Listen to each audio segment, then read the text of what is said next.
Perfecto, estamos al aire. Listo. Muy buenas tardes con todos. Antes que nada, quiero extender una calurosa bienvenida y a quienes nos acompañen en esta reunión de Zoom y a través de nuestras redes sociales. Muy en particular a las personas inscritas en el programa anticorrupción y obviamente en la respectiva simulación académica Model United Nations Anti-Corruption, llamado MUNAC 2021. Esta tendrá lugar los días 9 y 10 de abril de 2021 a través de medios telemáticos. Quisiéramos destacar en este punto que las inscripciones para la simulación aún están abiertas y que podrán encontrar más información sobre esto en las redes oficiales del Observatorio de Derechos y Justicia y de su programa anticorrupción Actúa contra la Corrupción.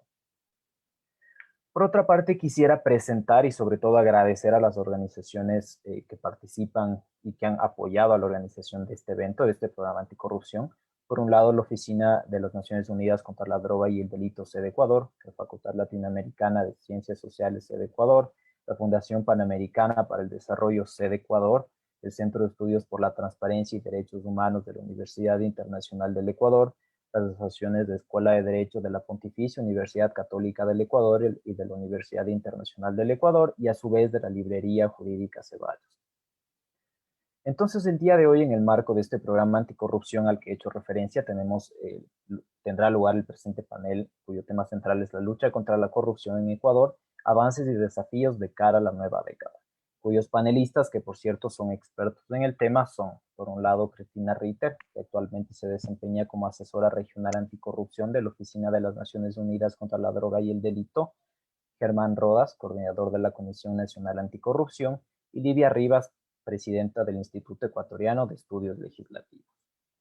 Pedimos en este momento que todas las personas que nos siguen a través de esta plataforma mantengan, por favor, sus cámaras y micrófonos apagados para mejorar la experiencia en la charla anticorrupción. Y bueno, también pedimos para que a las personas que nos siguen a través de redes sociales y por este mismo medio, que nos dejen sus preguntas por el chat o por el canal de los comentarios en las redes sociales, puesto que las preguntas serán transmitidas a los panelistas una vez que hayan concluido las respectivas exposiciones. Cada panelista tendrá un tiempo de 20 minutos para conversarnos acerca de ciertos temas relacionados con el combate a la corrupción, tanto nacional como internacional, y que de seguro ayudará a las personas que van a participar de esta importante simulación académica. Como primer punto tenemos la participación de Cristina Ritter. Como comenté, ella se desempeña como asesora regional anticorrupción de la Oficina de las Naciones Unidas contra la Droga y el Delito. Cristina, muchísimas gracias por aceptar esta invitación y tiene la palabra en este momento.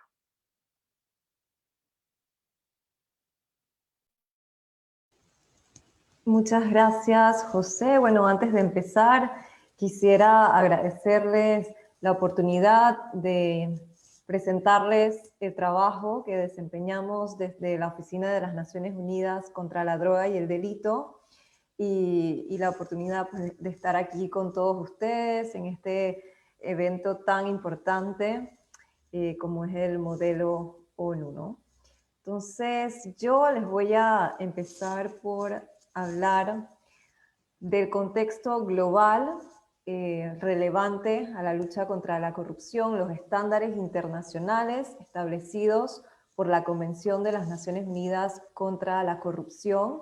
De ahí vamos a pasar a comentar la conferencia de los Estados partes de esta convención, que por sus siglas en inglés llamamos UNCAC, y finalmente les voy a hablar del mecanismo de examen de la aplicación de esta convención, es decir, del proceso a través del cual podemos saber si los países están o no implementando el contenido de la convención de manera efectiva.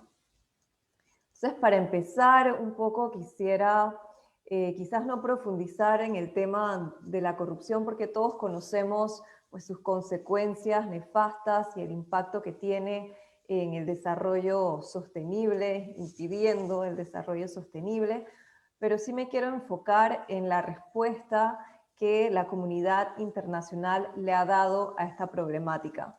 Entonces, esto lo podemos ver en uno de los objetivos de desarrollo sostenible de la Agenda 2030, específicamente el 16, que le exige a los estados promover sociedades pacíficas e inclusivas, acceso a la justicia e instituciones eficaces y responsables, luchando contra el soborno y la corrupción. Pero antes de la Agenda 2030, en el 2003, para ser específicos, se adoptó la Convención de las Naciones Unidas contra la Corrupción, porque los países del mundo, digamos que reconocieron que el problema de la corrupción dejó de ser un tema nacional para convertirse en un fenómeno transnacional que requería de una respuesta global. Entonces, esta es la respuesta, aquí lo vemos en pantalla, el instrumento es el único instrumento anticorrupción internacional jurídicamente vinculante y es realmente un instrumento muy completo, es una herramienta práctica y su cobertura y alcance realmente son impresionantes. Aquí les enseño para que vean que se trata pues de realmente una publicación, un instrumento muy corto, muy breve, pero contiene todas las medidas y estrategias que se puedan imaginar para luchar contra la corrupción. De hecho, en mis talleres siempre me gusta empezar preguntándole a los participantes, haciendo una reflexión sobre, bueno, cuáles consideran que son las causas de corrupción, cuáles serían las estrategias que adoptarían para luchar contra este fenómeno. Y me gusta empezar mis talleres así porque después cuando les presento la convención puedo demostrarles que todo lo que se les ocurrió ya está previsto en este instrumento. Entonces realmente les recomiendo su lectura si todavía no la conocen porque tiene realmente todas las medidas. Entonces, esta convención entró en vigor en el 2005. La Asamblea General de las Naciones Unidas decretó el 9 de diciembre como el Día Internacional contra la Corrupción. Quizás es una fecha que ustedes han celebrado o han utilizado para poder hablar un poco sobre este tema y sensibilizar. Y finalmente, la Asamblea General también designó a nuestra oficina, UNODC por sus siglas en inglés, como la guardiana de la convención y por eso estoy hoy en día con ustedes. Entonces, además de su cobertura, digamos, sus disposiciones, también tiene una cobertura geográfica impresionante la convención. Se trata de un instrumento cuasi universal. Como podemos ver en pantalla, ya tiene 187 estados partes en azul, o sea que casi todo el mundo ha ratificado la convención y esto representa un beneficio sobre todo en materia de cooperación internacional, porque como muchos de ustedes ya lo sabrán, la cooperación internacional normalmente se basa en tratados bilaterales, multilaterales o en el principio de la reciprocidad, pero puede pasar que entre dos países del mundo no se tenga tratado, no existan casos previos, pero basta con que estos dos países sean estados partes de la convención y su legislación interna así se lo permita para poder invocar a la convención como base jurídica para llevar a cabo una asistencia judicial recíproca o un proceso de extradición, por ejemplo. Y eso me lleva a los pilares sustantivos de la convención. Cuando fue negociada y adoptada la convención, pues los países pensaron que no era suficiente atacarla, sancionarla, sino que también había que prevenirla, es decir, había que adoptar un enfoque holístico y multidisciplinario para combatir la corrupción. Entonces, sí, tomar medidas de prevención, pero también penalizarla, asegurarnos de que estamos aplicando la ley, de que estamos sancionando los actos de corrupción, pero también llevar a cabo una cooperación internacional efectiva para aquellos casos pues, que transgreden las fronteras. Y finalmente, la convención le da muchísima importancia al tema de la recuperación de activos. Es un tema central de la convención, es la razón por la cual muchos expertos piensan que los países en vías de desarrollo firmaron la convención y se sumaron a ella porque pues resalta que el producto de la corrupción o del blanqueo tiene que devolverse a su país de origen cuando se trata pues, de fondos públicos. Y el artículo 63 de la Convención prevé una conferencia de los Estados partes. Esto me lleva entonces ya al segundo tema. La conferencia de los Estados partes no es más que, digamos, el conjunto de países que han ratificado, que han accedido o que son signatarios de la Convención. ¿Y a qué se dedica esta conferencia? Bueno, se reúne cada 2 años y tiene como objetivo pues, brindarle orientación política a nosotros, a UNODC, para desarrollar actividades anticorrupción, pero basadas en las discusiones que tienen los países sobre pues, cómo están implementando la convención, qué desafíos están encontrando, qué tendencias están viendo, qué prioridades para los siguientes 2 años, en qué nos tenemos que enfocar. Y así pues se busca mejorar la implementación de la convención, se busca facilitar la cooperación entre los países, y también se promueve la revisión de la implementación a través del mecanismo de examen. Entonces aquí tenemos pues todas las conferencias que han tenido lugar. Como les digo, normalmente se celebran cada 2 años. La primera se celebró en el 2006 en Jordania, luego en el 2008 en Indonesia. Bueno, y ahí ven todas las cosas que han tenido lugar hasta el momento. La próxima va a ser este año, en diciembre, en Egipto. Y bueno, en cada una de ellas entonces se adoptan resoluciones que, como les dije, pues son un reflejo de las tendencias y las prioridades en materia anticorrupción. La conferencia también opera con órganos subsidiarios, son los 4 que vemos en pantallas. Primero tenemos al grupo de examen de la aplicación de la convención, que vamos a ver ahora cuando les comente sobre el mecanismo de examen. Luego tenemos pues, 3 grupos de trabajo sobre temas sustantivos. El primero es el grupo de trabajo intergubernamental de composición abierta sobre la prevención de la corrupción.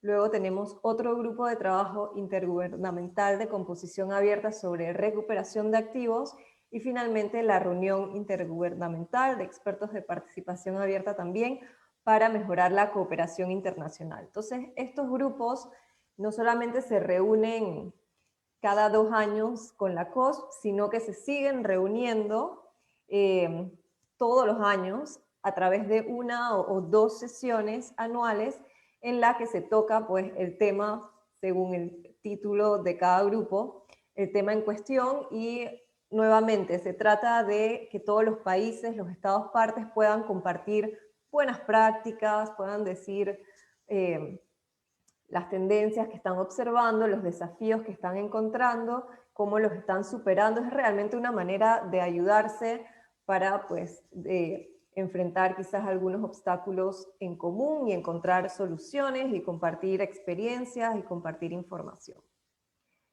Aquí, bueno, quería mostrarles un ejemplo de un programa de la COSP anterior, para que vean pues en la práctica cómo funciona.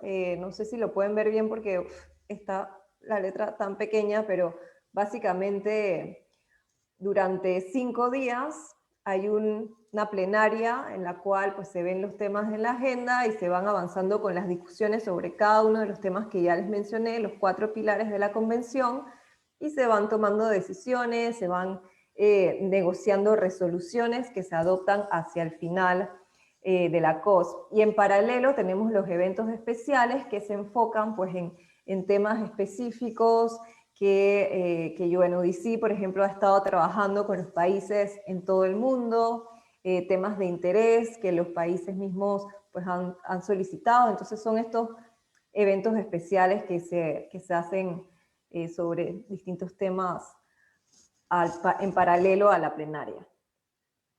Y finalmente quisiera hablarles del mecanismo de examen de la aplicación de la UNCAC, que es este procedimiento a través del cual podemos observar pues, cómo los países están implementando la convención en la práctica. Entonces, les había mencionado ya el grupo de examen de la aplicación, aquí se los voy a describir un poco más.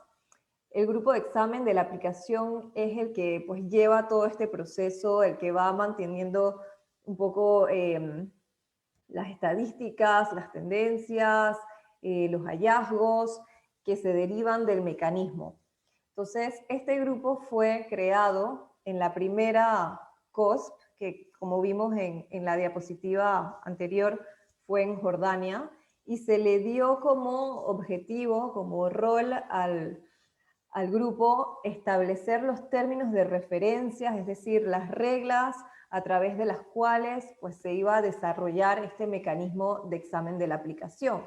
Entonces, estos términos se trabajaron en la segunda sesión de la COSP, que como vimos fue en Indonesia, para que finalmente en la tercera sesión, en la de Doha, en el 2009, se adoptara este mecanismo de examen, y como ven en pantalla existe pues una publicación donde están todas las reglas, y eso lo pueden encontrar en la página web de UNODC si les interesa, al igual que la UNCAC y todas las publicaciones que tenemos desde UNODC.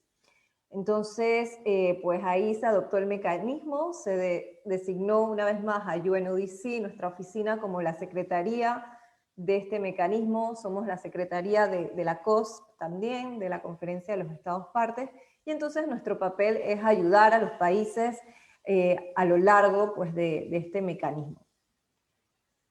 Entonces, ¿de qué se trata o cuáles son los objetivos del mecanismo de examen de la aplicación? Pues es ayudar a los países a implementar de manera efectiva la convención.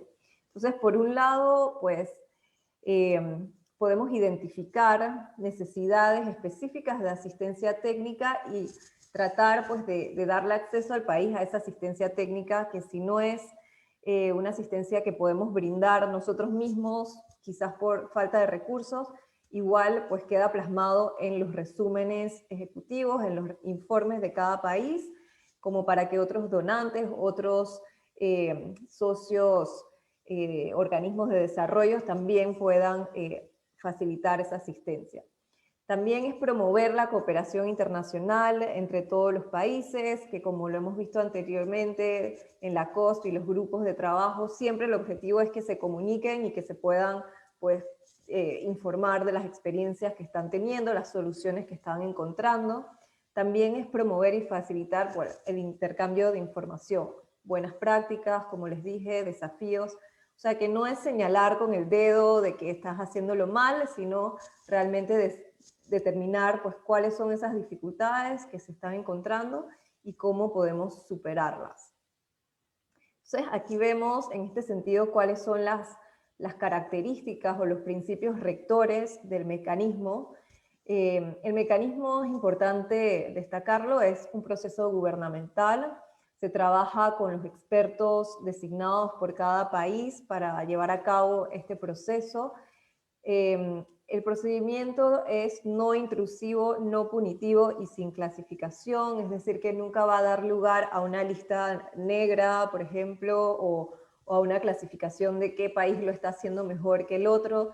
Realmente se cree en la buena fe de los países, se cree que cuando decidieron ratificar, acceder a la convención, pues se hizo con la intención de poco a poco, en la medida de las posibilidades y de los recursos y las capacidades, ir implementando pues, sus estándares internacionales en el país, ir traduciendo esos compromisos a la realidad a través de la legislación doméstica de cada país, sus regulaciones, sus sistemas, sus procedimientos.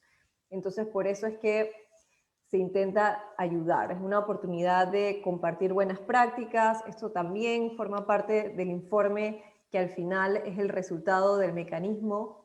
No solamente presentamos los desafíos, las dificultades, sino las buenas prácticas. Tiene un enfoque geográfico equilibrado, porque como van a ver pues más adelante, se trata de un proceso a través del cual dos países examinan a un tercer país. Y este país bajo examen es examinado por un país de su región geográfica y por otro país de cualquier parte del mundo que puede coincidir con su región también o no, pero digamos que es a la suerte y se toma de esta manera. Luego tiene un aspecto técnico, obviamente, es muy técnico, está basado en poder realmente estudiar la normativa, la legislación de cada país, además de las estadísticas, para ver si no solamente existe una ley, pero si se está aplicando. Se trabaja igual con un punto focal, o sea, unos expertos que el país ha designado, pero se involucra a todas las instituciones pues que están implicadas en los temas de cada ciclo. Se puede complementar con otros mecanismos, como sabemos, la Convención Interamericana contra la Corrupción también tiene el MECICIC, el mecanismo para ver si se está implementando esa convención. Entonces se puede complementar con los mecanismos que se están evaluando en cada país de forma paralela. Es confidencial porque el informe que al final se emite de cada país, pues, el Estado parte pues tiene la facultad de publicarlo o no. Lo que no puede decidir es la publicación de un resumen que se hace de ese informe. El resumen sí es publicado en la página web de UNODC y es traducido a los 6 idiomas de Naciones Unidas, así es que ahora les voy a enseñar cómo pueden encontrar estos informes. Y luego tenemos que el mecanismo se divide en 2 ciclos. El primer ciclo ya pasó, empezó en el 2010, culminó en el 2015 y se concentraba en el capítulo de penalización, aplicación de la ley y en el de cooperación internacional. Ahora estamos en el segundo ciclo, también de 5 años, que ahora se centra en la prevención y en la recuperación de activos. Estas son las etapas del mecanismo. Empieza con una autoevaluación del país, luego hay un examen documental por parte de los 2 países examinadores, luego hay un diálogo entre los 3 países para las preguntas que puedan existir, que puedan surgir. Hay un diálogo directo que puede ser una visita al país bajo examen o pueden elegir reunirse en Viena, por ejemplo, donde tenemos nuestra sede. Y finalmente, después de este diálogo entre los 3 países, el estudio de la normativa y la negociación de las recomendaciones, se emite un informe final del país y su resumen ejecutivo. Aquí tienen lo que sería el calendario ideal para el examen, que tendría una duración de 6 meses, pero bueno, en la práctica no siempre se puede hacer en 6 meses porque pues a veces los países tardan más, por ejemplo, en designar a sus expertos o en someter su autoevaluación. El diálogo, pues eso también se tiene que planificar y sobre todo nosotros actuamos como mediadores, digamos, y tenemos que traducir muchas veces estos documentos que son muy largos para que otro país, recuerden como esto te puede tocar un país que te examina que no habla tu idioma, hay que hacer la traducción siempre de estos documentos que pueden ser cientos de páginas. De hecho, el informe final de un país normalmente tiene alrededor de 500 páginas. Bueno, entonces hasta ahora decirles un poco que el primer ciclo está casi en vías de finalización, el segundo ciclo estamos un poco atrasados, tenemos ya varios resúmenes finalizados, pero todavía falta. Un poco el impacto del mecanismo lo podemos ver en pantalla, definitivamente que alienta la reforma legislativa porque podemos identificar pues, cuáles son esas dificultades que requieren de mejora, permiten un diálogo nacional, interinstitucional, mesas redondas entre donantes, como les dije anteriormente, organismos de desarrollo que pueden ayudar a los países a reforzar a través de oportunidades de capacitaciones y puede ayudar al país también a determinar un plan de acción, en qué se tiene que concentrar primero para poder alinearse con los estándares internacionales. Y ya para terminar, quería enseñarles dónde pueden encontrar los resúmenes de cada país. Aquí está una impresión de pantalla de nuestra página web. Como pueden ver, van a encontrar pues, todos los estados partes. Si cliquean en Ecuador, por ejemplo, van a poder ver en el primer ciclo quiénes fueron los países que examinaron a Ecuador, van a poder encontrar el resumen ejecutivo en los 6 idiomas. En este caso se ve que Ecuador pues, decidió no publicar el informe porque no está ahí bajo Country Report, pero bueno, pueden buscar cualquier país y aquí tienen un ejemplo de cómo se ve pues, el informe de Ecuador del primer ciclo. En el segundo ciclo, Ecuador todavía está pendiente de entregar su autoevaluación. Y van a tener ejemplos de recomendaciones en el informe y en el resumen ejecutivo, como las ven aquí. Algunas recomendaciones parecen ser más obligatorias, porque algunas disposiciones de la Convención son obligatorias para los estados, otras le piden al país que considere y otras que podría considerar. O sea que hay 3 niveles de obligatoriedad. Aquí, como les dije, pues Ecuador está siendo evaluado por Honduras y Tailandia y tiene pendiente entregar su autoevaluación. Y con eso culmino mi charla. Pueden encontrar más información en nuestra página web. Les voy a facilitar la presentación también para que la tengan. Y bueno, muchas gracias por su atención. Agradecemos la participación de Cristina Ritter. Haciendo un breve resumen, nos habló acerca de la conferencia de Estados parte de la Convención de Naciones Unidas contra la Corrupción, a la par que se destacó la importancia de este importante instrumento internacional. En este preciso momento me gustaría hacer una pequeña puntualización y es la importancia que tiene la lucha contra la corrupción no solo a nivel nacional, sino también a nivel internacional. Y en realidad exposiciones como esta, magníficas, por supuesto, nos ayudan a tener una idea clara acerca de que, bueno, en primer lugar, tomar en cuenta de que la lucha contra la corrupción es algo que también tiene un alcance internacional, que existen disposiciones, obligaciones internacionales, mejor dicho, en materia anticorrupción que tienen que ser cumplidos. Y a la luz de eso, creo que aquí entra nuestro papel como jóvenes, poder dar un seguimiento y tomar un papel más activo en el combate a la corrupción. Muchísimas gracias. Mi querida André, te doy la palabra. Muchas gracias, José. A continuación vamos a tener la ponencia de Germán Rodas. Él es coordinador de la Comisión Nacional Anticorrupción y nos va a hablar acerca de la realidad ecuatoriana en materia de lucha contra la corrupción y los desafíos a los que se enfrenta la Comisión Nacional Anticorrupción al denunciar o investigar de forma independiente casos de esta naturaleza. Por favor, Germán Rodas, tienes la palabra. Está con su micrófono apagado. Decía que muchas gracias, Andrea, muchas gracias a José Andrés. La invitación del Observatorio de Derechos y Justicia que dirige la doctora Miño, muy gentil por la invitación, me siento complacido en estar con ustedes, jóvenes estudiantes. Mi saludo para quienes me están acompañando en condición de compañeras, diría yo en este caso, de panel. Vamos a compartir con ustedes algunos temas. Bueno, yo voy a hablarles de un tema local, de un tema específicamente de nuestro país. Y voy a comenzar diciéndoles voy a comenzar por dónde hay que comenzar estas cosas.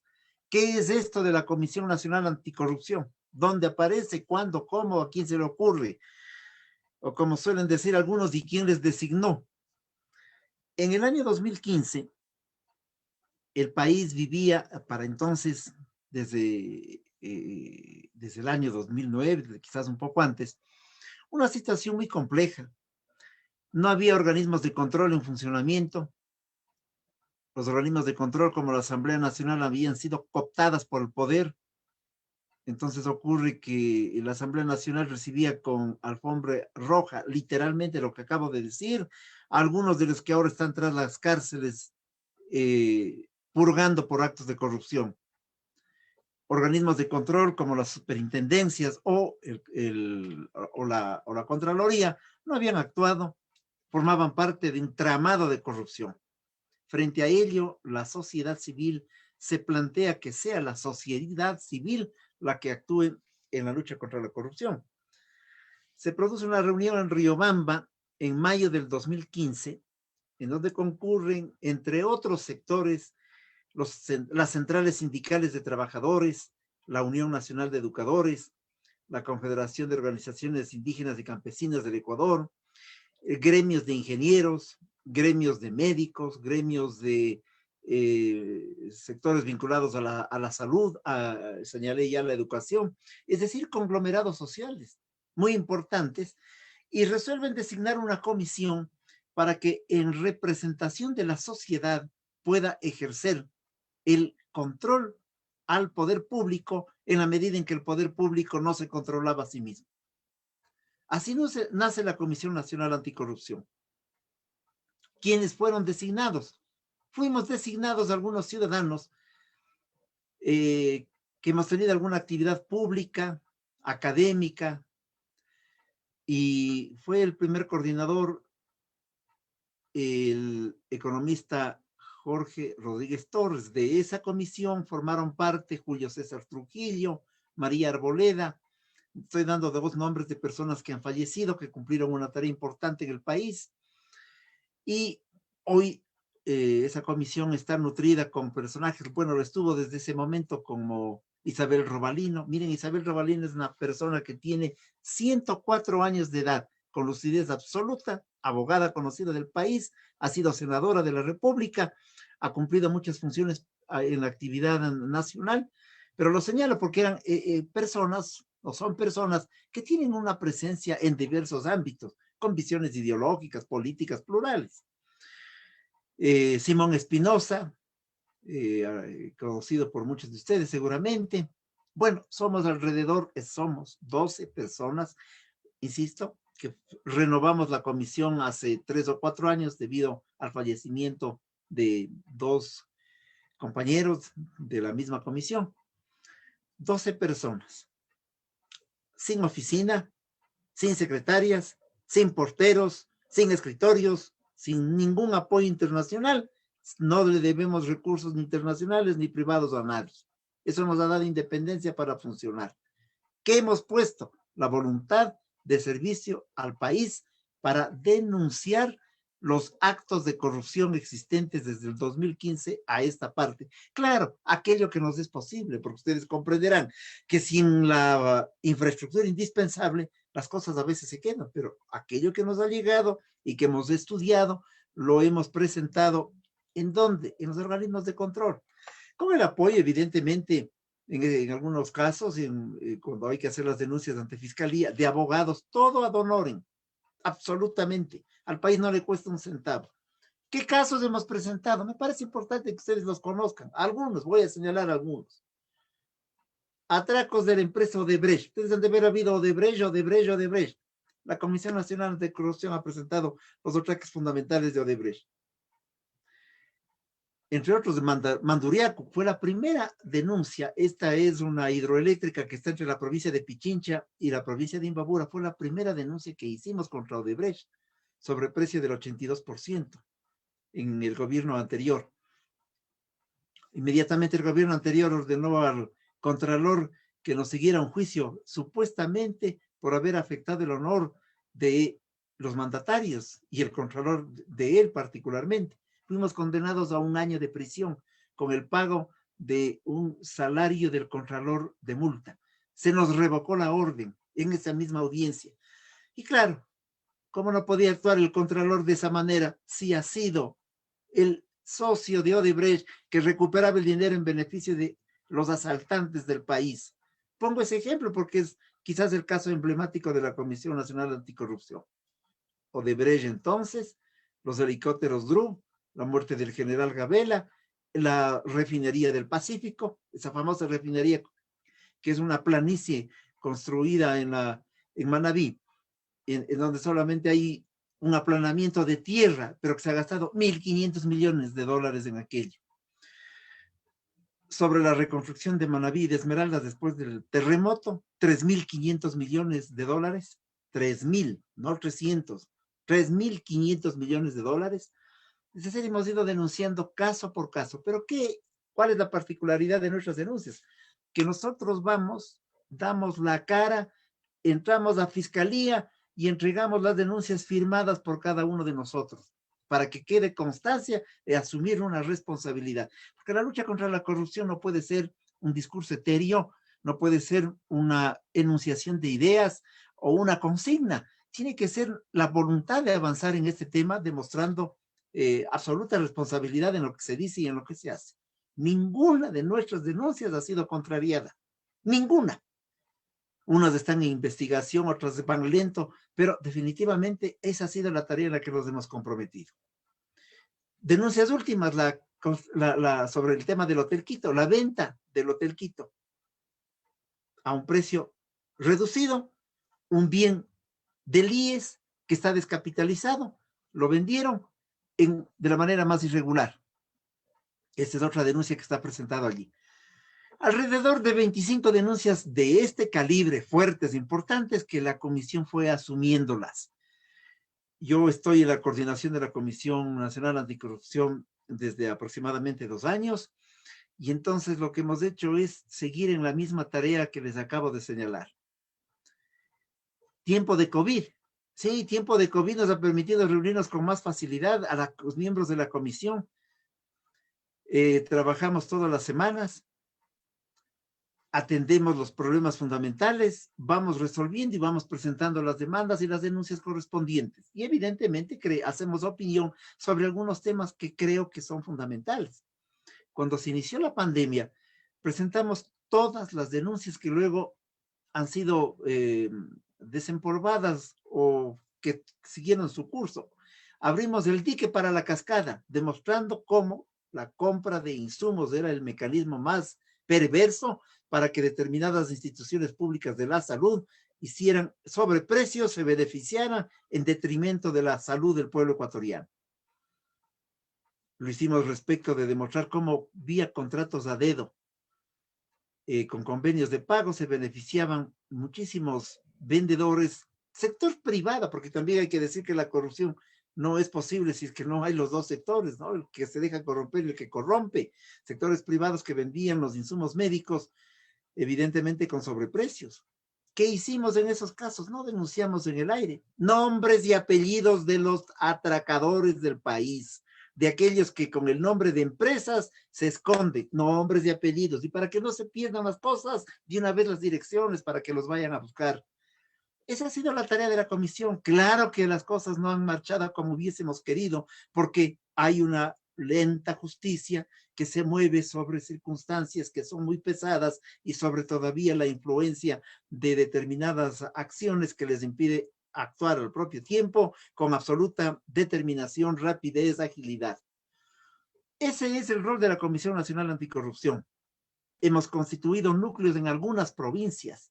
Y ustedes oirán que hay en Guayas hablando también sobre los temas de los hospitales. En Manabí, que hoy está preocupadísima del tema también de lo que significó el manejo inadecuado del proceso electoral. Tenemos varias comisiones, subcomisiones o núcleos provinciales, todos ad honorem, que funcionan y que responden a la Comisión Nacional. Y por último, la Comisión Nacional ha constituido 2 plataformas fundamentales. La una, Contraloría, porque lo que hacemos no es veeduría, Contraloría Social. Contraloría Social. ¿A qué? A 2 cosas importantes.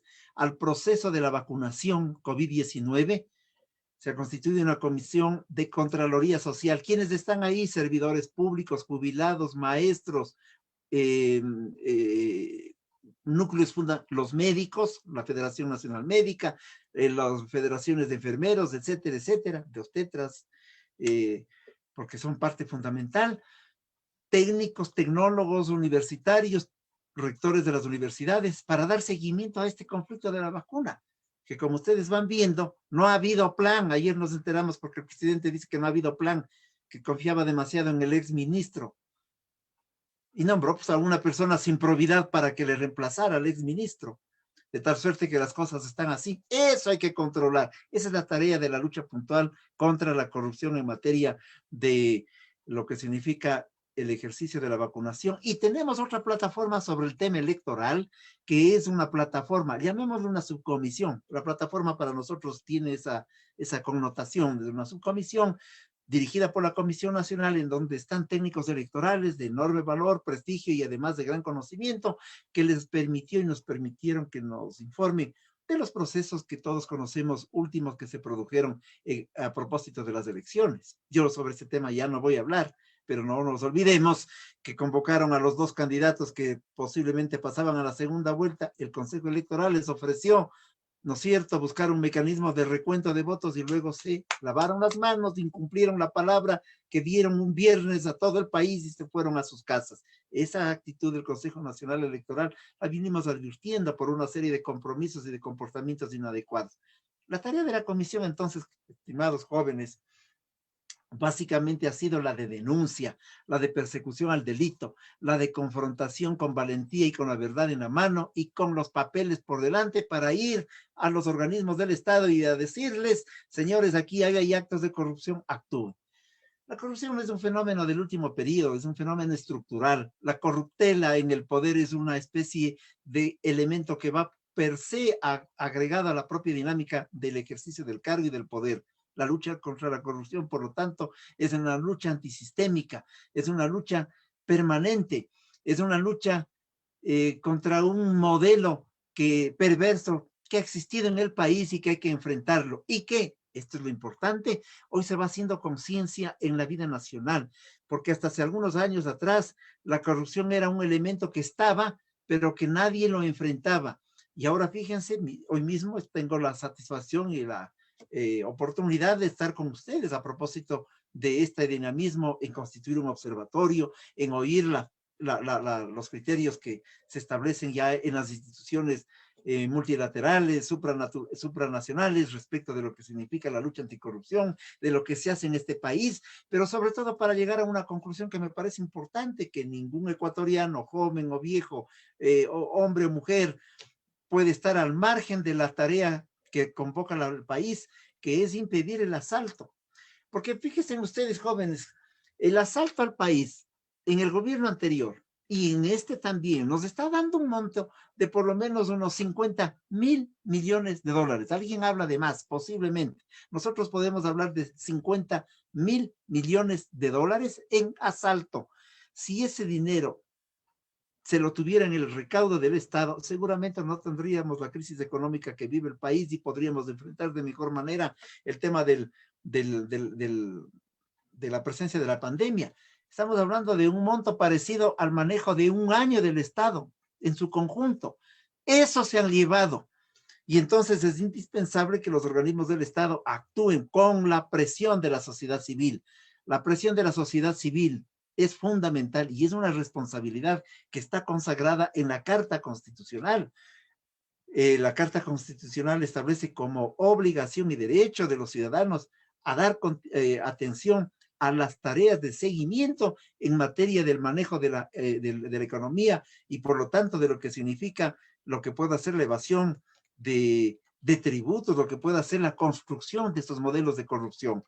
Esa es una tarea que por lo tanto nos compete a todos. Yo me alegro que hoy estemos hablando de este tema con ustedes, que estén preocupados desde un observatorio para realizar un análisis pertinente, que intenten a través de modelos estudiantiles poner en práctica lo que se está haciendo, pero el mejor modelo es el ser lo suficientemente coherentes en la cotidianidad para enfrentar la corrupción que se produce en cada momento que damos un paso, desde cuando nos pasamos del semáforo para seguir hacia adelante, permitiendo y siendo permisibles, por lo tanto, que la sociedad no responda de manera adecuada frente a una dinámica que debe envolver a todo el conjunto del país, que es la búsqueda de soluciones a una situación tan grave, tan denigrante, tan peligrosa. Lo que sí nos parece lamentable es que a veces la estructura de la función judicial se queda por los compromisos políticos. Nosotros mismos, fíjense, les voy a contar casos. Yo a estas alturas del partido, me gusta dar nombres y apellidos porque además así lo hacemos en la comisión. Hemos puesto varios juicios al ex prefecto Jairala, que hizo contratos en la prefectura del Guayas con empresas fantasmas. Nombres y apellidos. Aquí está la empresa fantasma, no hay, pero dice que la empresa Pepito ha comprado o ha vendido, ¿no es cierto?, maquinaria. No hay la empresa, pero le han pagado. Fuimos a reconocer las firmas después de 2 años de demanda, reconocer firmas de la denuncia.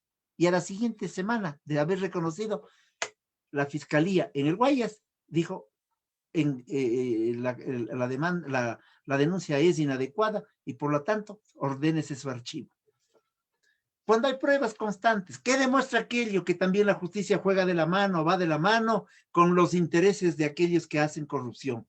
La corrupción es un fenómeno totalmente sensible en las estructuras del poder, en la justicia, en diversos lugares, y solamente es posible la organización social, la participación activa, en la confrontación de este tema. Concluyo. Me dirá Andrea qué tiempo tengo todavía o si ya me he pasado. Aún hay tiempo. Puede proseguir, doctor, por favor. ¿Qué es lo que vamos nosotros proponiendo? Que es necesario solucionar no solamente con la denuncia, que es importante, con una gestión adecuada de la justicia, que es importante, sino que hay que construir salidas también para el sistema en el país. Proponemos un sistema nacional anticorrupción que esté construido de diversos ejes, pero todos que constituyen una especie de paralelas, una forma inadecuada, pero paralelas que llegan a un punto convergente. Primero, el eje transversal de la educación, lo que estamos haciendo en este momento. Si en las universidades, si en los colegios, si en las escuelas, si en la casa, si en la vida profesional, no hay un eje transversal de educación sobre los valores fundamentales de los ciudadanos, la lucha contra la corrupción a veces puede derrumbarse. Primero, es por lo tanto indispensable que el Estado asuma el compromiso de confrontar el eje o incorporar el eje en el eje, un eje transversal en la formación de los estudiantes. El médico, el abogado, el ingeniero, el arquitecto deben dar demostración de comportamientos éticos elementales. No a sentarnos a hablar de la lucha contra la corrupción o de impresionarnos frente a la lucha de unos o escandalizarnos frente a la demostración en la televisión de que alguien ha asaltado. Yo creo que todos tenemos este compromiso. Entonces planteamos un eje transversal en la formación educativa. Planteamos en materia de la acción judicial que se constituyan tanto en la Fiscalía cuanto en la Corte Nacional, juzgados por lo tanto, y fiscalías solo para el tema de la lucha anticorrupción, o fiscalías anticorrupción, o jueces anticorrupción. Es la única manera de poder establecer un seguimiento adecuado para que no nos digan los fiscales tenemos mucho trabajo y no tenemos quien investigue. Pues hay que dotarles de recursos y de una infraestructura. Es indispensable la modificación de muchas leyes que tienen que atravesar, por lo tanto, la Asamblea Nacional. Podrá atravesar la Asamblea Nacional que está saliendo cuando el 75% de ellos está enjuiciado, cuando allí se dieron los diezmos, cuando allí se produjo la concesión de manejo de hospitales para votar de una o de otra manera. Entonces hay que pensar también que la designación de asambleístas nacionales es o fue fundamental, siempre será fundamental para que allí se tramiten las leyes pertinentes, por ejemplo, que tengan que ver con la modificación de la contratación pública, la ley de contratación pública. Entonces allí hay otro tema. Pero estos son asuntos, los que acabo de señalar, entre otros, porque un sistema nacional no involucra los tres asuntos que he señalado.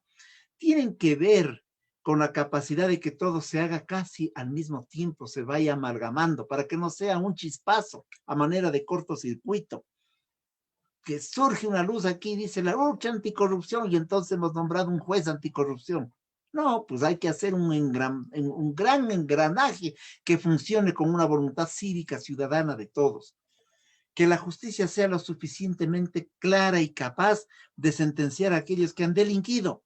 Aquí no puede haber persecución política ni puede ser motivo de aquello, pero es evidente que ante las pruebas tienen que ser sometidos de donde fuesen, de la estructura ideológica o doctrinaria de la que provengan, porque eso es fundamental. Desgraciadamente ya no hablamos de estructuras ideológicas, hablamos de membretes de eleccionarios que compiten para lograr cargos y puestos y elecciones a fin de repartirse el botín que queda en el país. Pero yo creo que parte de la lucha contra la corrupción es el esclarecimiento de las doctrinas y de las ideologías, precisamente para que tampoco se roben las ideas, porque hasta las ideas se roban y a nombre de ellas asaltan al Estado. Es, por lo tanto, una sacudida de fondo la que nosotros planteamos también en el ejercicio de este tipo de encuentros, en los elementos que señalamos de manera pública, en las tareas que cumplimos de manera pública, y el compromiso nuestro seguirá siendo hasta donde podamos, en la medida de las circunstancias que les he comentado en nuestra tarea, e ir a los organismos de control cargados las pruebas suficientes para pedir sanción a aquellos que han delinquido. El país no puede seguir siendo espectador y comentarista de la gravísima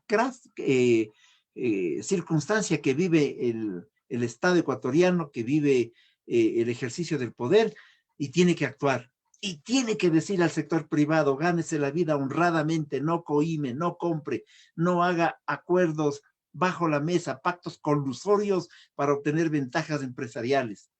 No podemos darnos el lujo de ver a la gente que se muere y tenemos vacunados en una u otra circunstancia de manera inadecuada, indistinta, sin equidad, o lo que es más grave, sin planificación, o lo que fue tan grave y doloroso cuando vimos que a los muertos se los enterraba en cartones o se los ponía en fundas con sobreprecio. Eso es dramático, sí, pero tampoco que eso nos pongan en el primer plano y nos olvidemos las cosas de fondo, porque a veces nos dicen, hemos cogido al ladrón, se ha llevado $2,000, y los 6.500 millones de dólares de la inversión para que Odebrecht asalte el país, ¿quién investiga? Y los 3.500 millones de asalto al país en la llamada reconstrucción de Esmeraldas y de Manabí, ¿quién investiga? Y la muerte del general Gabela, ¿quién nos da cuenta de aquello por haber denunciado sobreprecios? Y la compra de los helicópteros Drup, cuya compra significó al propio tiempo que se cayeran los mismos helicópteros de los 7 u 8 comprados, cayó la mitad de la flota, provocando muertes con sobreprecios. ¿Quién responde por aquello? Este es entonces el campo de acción de la Comisión Nacional Anticorrupción. Esta es la tarea que hemos asumido. Y nuestros mandantes, que son, insisto, los trabajadores, los indígenas, los campesinos, los gremios de arquitectos, de ingenieros, de médicos, de abogados, etcétera, son a quienes les rendimos cuenta y les decimos, esto hemos hecho, hasta donde podemos. Recibimos las informaciones, nos demoramos a veces en procesar, porque tenemos personas de 97, de 100 años, de y pico, o de 80, de 75, en este trabajo, que es un trabajo fundamental. También tenemos jóvenes abogados que nos apoyan, profesionales jóvenes que nos ayudan a hacer algunos temas. Miren, les pongo ejemplos como estos. Para hablar de un sobreprecio en una vía pública, tenemos que medir, ¿no es cierto?, si es que el grosor del asfalto es aquel que se dice en el contrato o no, y para ello nos hemos valido de acuerdos de convenios con el Colegio de Ingenieros de Pichincha. Tenemos convenios también con la universidad, entre otras la Universidad Central. Hemos avanzado en aquello. Es decir, hemos ido construyendo una red desde la organización de la sociedad civil. Concluyo. La Comisión Nacional Anticorrupción no tiene vida jurídica. Para que vean ustedes la importancia de lo que es la organización de la sociedad. Actúa de hecho, pero tiene una voz frente a la sociedad, una convicción de actuar. Y por último, le hemos perdido el miedo a todo, a estas alturas del partido. Ojalá muchos de ustedes asuman estos retos en los modelos. Nos gustaría estar en contacto con ustedes. Vuelvo a felicitar a la doctora Miño, esa tarea importantísima en la que ha emprendido, y estoy convencido que el modelo no quedará allí, sino que se hará carne en su vida cotidiana y serán los futuros miembros de las comisiones anticorrupción, que no es la única, que deben dispersarse en el país para cumplir una tarea al servicio de quién, de su familia, de sus hermanos, después de sus familiares cercanos, de sus hijos, de sus padres, del conglomerado social, para impedir que a este país siga siendo asaltado y las obras prioritarias y fundamentales no sean atendidos gracias a esta lacra que se llama corrupción. Yo estoy convencido que esta tarde ha sido un encuentro para luchar contra la corrupción, desde el espacio de la academia, desde el espacio de la información. Saludo esta oportunidad, les mando un abrazo y estoy seguro que nos vamos a ver en las tareas de la lucha anticorrupción. Gracias a ustedes. Muchísimas gracias, doctor Germán Rodas, por su importantísima y muy interesante ponencia. Quisiera dar un pequeño resumen sobre lo que mencionó durante su intervención. Primero, acerca de qué es la Comisión Nacional Anticorrupción y el contexto en el cual nació, cuando se planteó que fuera la sociedad civil la que emprenda esta lucha contra la corrupción. De esta manera, la comisión se formó en representación de la sociedad para que se pueda ejercer un control al poder público. De esta manera, la Comisión Nacional Anticorrupción ha estado al servicio del país denunciando alrededor de 25 actos de corrupción. Mencionó también el doctor que Desde la Comisión se propone un sistema nacional anticorrupción que debe incluir 3 puntos relevantes. El primero, construir un eje transversal de educación, donde se forme a los estudiantes en valores fundamentales. En segundo lugar, constituir juzgados y fiscalías que se centren específicamente en esta clase de delitos. Y por último, la modificación de leyes. Me gustaría destacar la importancia del trabajo de la sociedad civil, como lo mencionó el doctor Germán Rodas, frente a la lucha contra la corrupción. Y esto se da frente a la ineficiencia de las instituciones de control del Estado. De esta manera, y se puede evidenciar cómo ha sido la sociedad civil la que se ha comprometido más con esta causa. Me gustaría citarlo también cuando mencionó que ningún ciudadano puede estar al margen de esta lucha. Me parece totalmente correcto. Es decir, ningún ciudadano puede, debemos estar nosotros como ciudadanos vigilantes a esta clase de delitos y debemos ser nosotros los primeros en exigir instituciones independientes. Le agradezco una vez más por su muy importante ponencia y quiero dar ahora paso. No, y yo le agradezco a usted por un resumen extraordinario. Queda contratada por la comisión para que ese resumen lo pongamos a difundir en otros lados. Gracias, Andrea. Con muchísimo gusto, doctora. Un honor para nosotros poder tenerlo. Lo de contratada es en broma, porque aquí no tenemos un solo centavo, ¿no? Con mucho gusto. A continuación quisiera dar paso a Lidia Rivas. Ella se desempeña como presidenta del Instituto Ecuatoriano de Estudios Legislativos y nos va a hablar acerca de las reformas legislativas pendientes en materia de combate a la corrupción, así como los avances y retrocesos normativos en dicha materia durante el último periodo de la Asamblea Nacional. Adelante, Lidia, por favor. Muchísimas gracias, Andrea. Un cordial saludo para ti, para José. Un cordial saludo también para quienes están como panelistas en esta tarde. Germán Rodas, coordinador de la Comisión Nacional Anticorrupción. Cristina Ritter, asesora regional anticorrupción de la Oficina de las Naciones Unidas contra la Droga y el Delito. Un cordial saludo también a todos quienes nos acompañan en esta tarde en este panel. Totalmente honrada por la invitación que se ha permitido realizar la doctora María Dolores Miño a mi persona. Y realmente es un gusto. Me siento realmente he aprendido muchísimo de la exposición del doctor Germán Rodas. Realmente coincido con usted que si la ciudadanía no se une y está vigilante de la actuación del poder público, pues realmente el tema de la corrupción se nos puede ir de las manos. Así que realmente felicitar la loable labor que realiza la comisión que usted acertadamente preside y comparte con todos quienes integran, realmente que ha sido sumamente gratificante oír todo el trabajo que ustedes han desempeñado en este tiempo. Bien, con este antecedente, nada más me permito brevemente compartir con ustedes una presentación muy breve para hacer unos lineamientos generales del marco de la exposición a la que me voy a referir. Bien, para quienes participan de este panel, pues hay que tener algún antecedente claro de qué es lo que nos convoca en esta tarde cuando hablamos de lucha contra la corrupción. Uno de los deberes fundamentales que tienen quienes ocupan un cargo público, y ya lo hizo referencia hace un momento quien me presidió la palabra, es el tema del servicio público, ¿no es cierto? Y el artículo 233 de la Constitución, que es nuestra norma suprema, pues establece con claridad algunos presupuestos que se deben considerar en el servicio público. Y lo que hay que señalar es que, como señala la norma constitucional, ningún servidor ni servidora pública esté exento de responsabilidades por los actos realizados en el ejercicio de sus funciones y por sus omisiones. ¿Y esto qué significa? Yo quisiera partir en primer lugar de un presupuesto y tratar de sacarnos de la cabeza que todo servidor público es corrupto o que la persona que llega a ocupar un cargo público pretende servirse para sí mismo y no para los demás.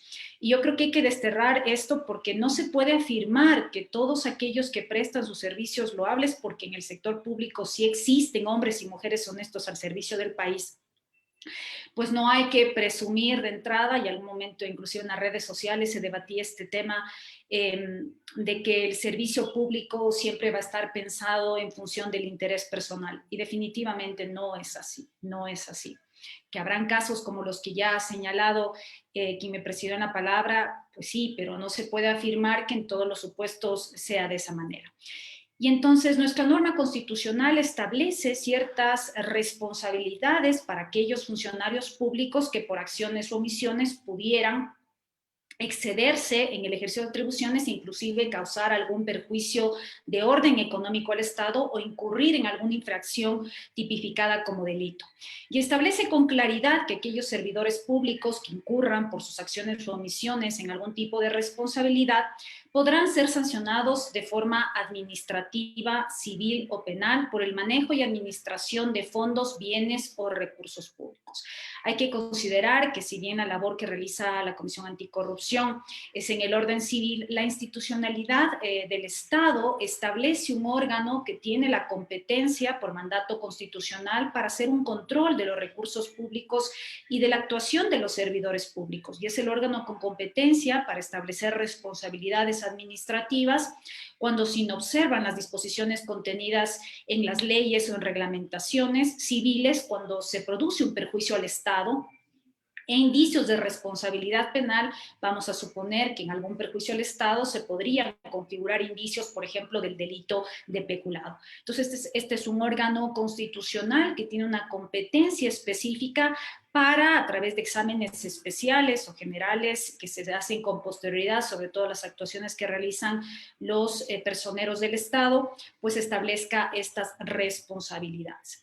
Y hay que considerar también que la norma constitucional también establece algunos tipos de delitos respecto de los cuales se establecen sanciones, y los dice en la pantalla: delitos de peculado, cohecho, concusión y enriquecimiento ilícito. Y señala con claridad que la acción para perseguirlos y las penas correspondientes serán imprescriptibles y que en estos casos los juicios iniciarán y continuarán incluso en ausencia de las personas acusadas. Estas normas también se aplicarán a quienes participen en estos delitos, aun cuando no tengan las calidades antes señaladas, que significa que en el momento en que el sector privado, pues también para que se produzca la comisión de estos delitos de cohecho o concusión, pues obviamente necesariamente tiene que haber la participación de alguien más y no exclusivamente de servidores públicos. De ahí el llamado que se hace también, pues, que al sector privado se involucre en el tema del combate a la corrupción.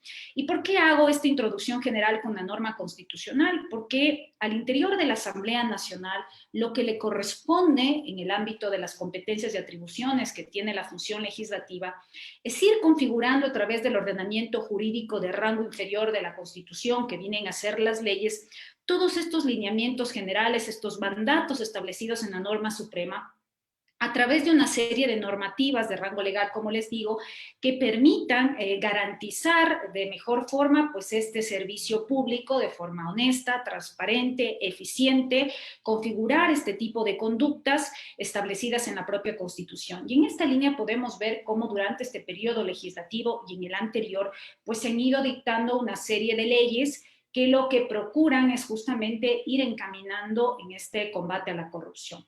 Que en algunos casos podamos, como para quienes no conocen, el día de hoy la Corte Constitucional pues ya emitió un dictamen en relación con esta objeción que realizó el presidente de la República por inconstitucionalidad de la ley que expidió en su momento la Asamblea Nacional, el proyecto de ley sobre extinción de dominio de bienes de origen ilícito o de destino ilícito.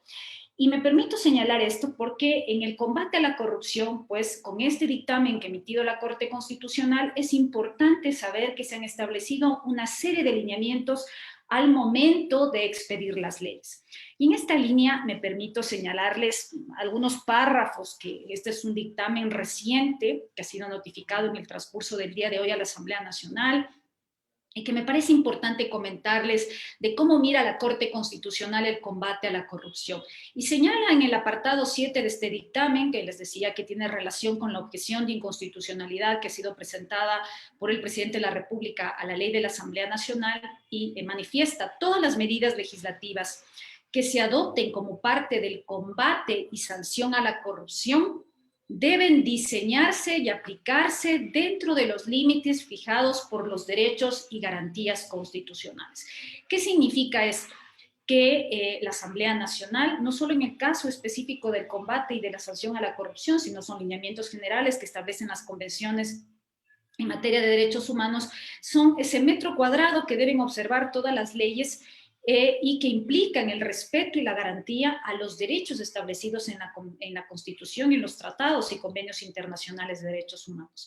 Y de hecho, uno de esos es la garantía del debido proceso, donde la Corte Constitucional establece que siempre debe ser de absoluta y obligatoria observancia para garantizar los derechos de toda persona que pueda ser sometida al ejercicio del poder punitivo del Estado. Esta ley de extinción del dominio, pues como les decía, buscaba pues, la extinción de los bienes de origen ilícito, destino ilícito, a través de un procedimiento establecido que a criterio del presidente de la República pues adolecía de vicios de inconstitucionalidad, sobre todo respecto a dos principios que eran la imprescriptibilidad y la retrospectividad, y que a criterio de la Corte Constitucional pues efectivamente inobserva mandatos constitucionales. Pero ¿qué nos dice la Corte Constitucional sobre qué elementos se podrían considerar para la limitación de ciertos derechos en el combate a la corrupción? La Corte no dice que de forma absoluta nunca se van a poder hacer ciertas restricciones de derechos. Lo que sí dice la Corte es que hay que tomar en consideración algunos elementos para que pueda hacerse esto respecto en materia de combate a la corrupción.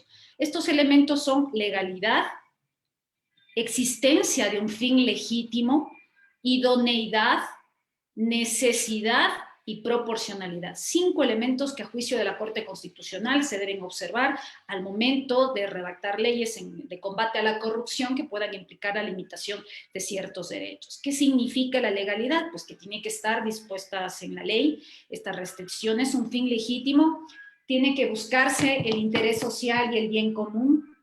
Idoneidad, la determinación de si existe una relación de causalidad de medio a fin entre la restricción y el fin que se persigue. Necesidad, la determinación de que no existen alternativas menos gravosas igualmente idóneas.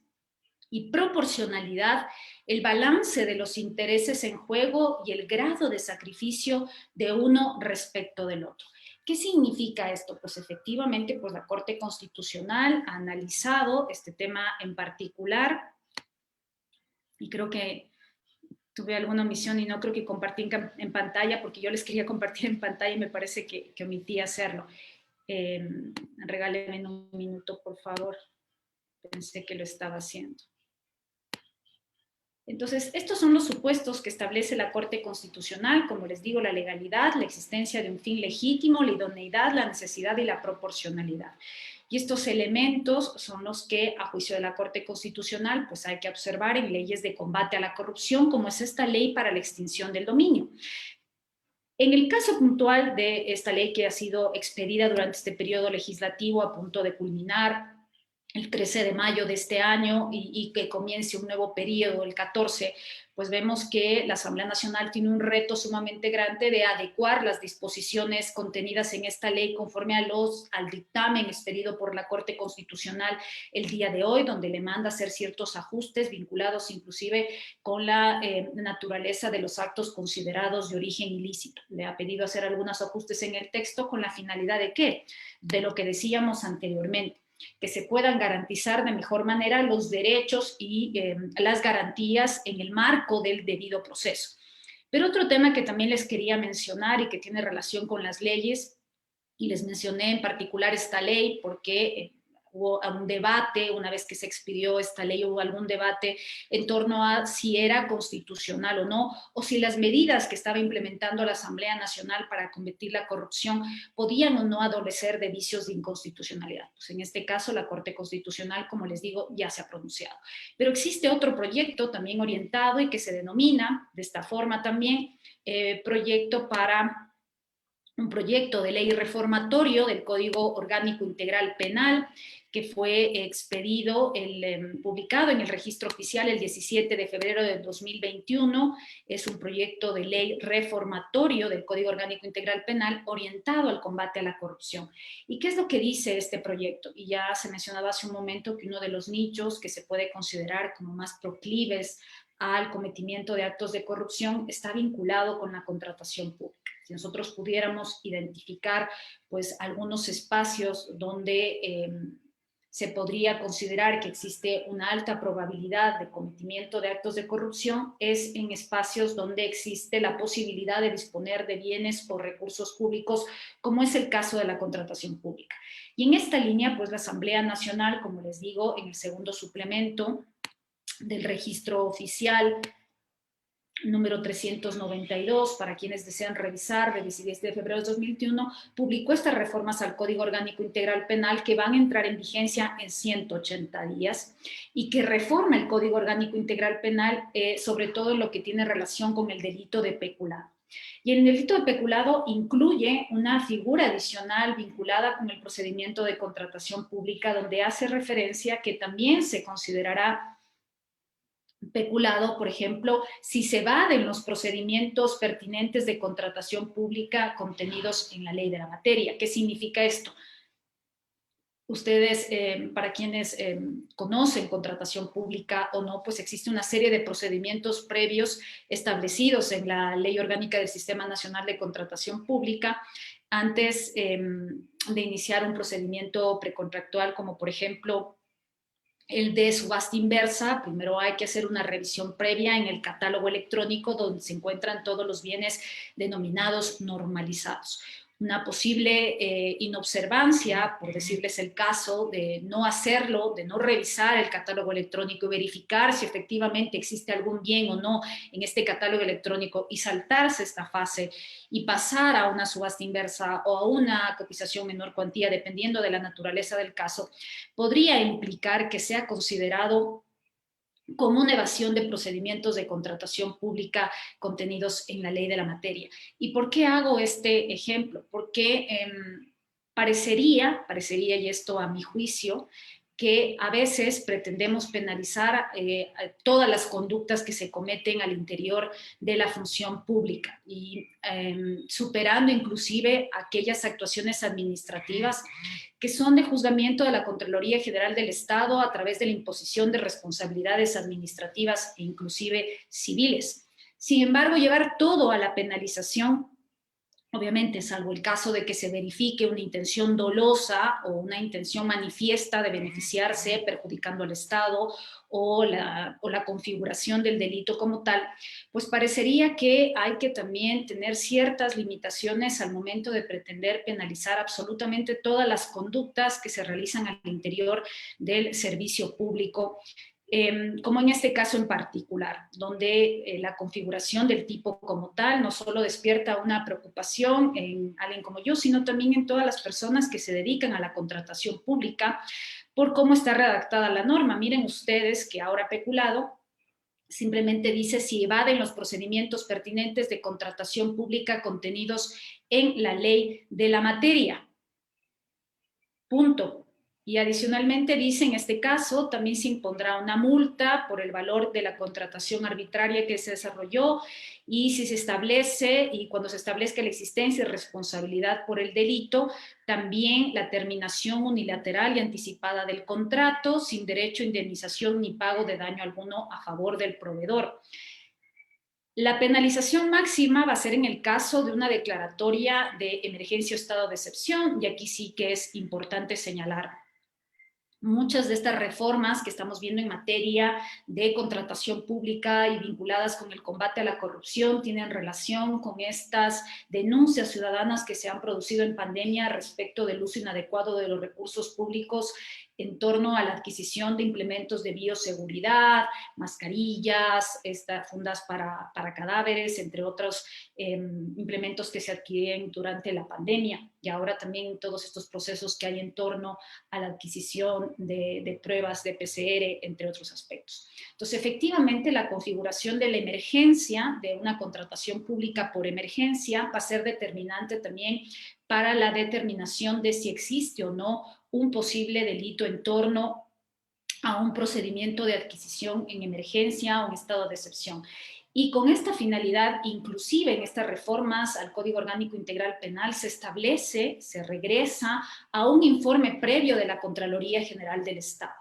Miren ustedes que hasta antes de la aprobación de la actual Ley Orgánica del Sistema Nacional de Contratación Pública, que fue alrededor del año 2008 en la Asamblea Constituyente de Montecristi, existía una ley anterior, que era la Ley de Contratación Pública, donde en todos los procedimientos previos al concurso público de ofertas o a la licitación, se requería el informe previo y vinculante de la Procuraduría y la Contraloría General del Estado, previo a celebrar el contrato. Entonces, la Procuraduría y la Contraloría General del Estado revisaban el procedimiento precontractual y en caso de que este procedimiento precontractual se sujetara a lo establecido en la Ley de Contratación Pública, pues procedía o no la emisión del informe previo y esto determinaba la suscripción o no del contrato.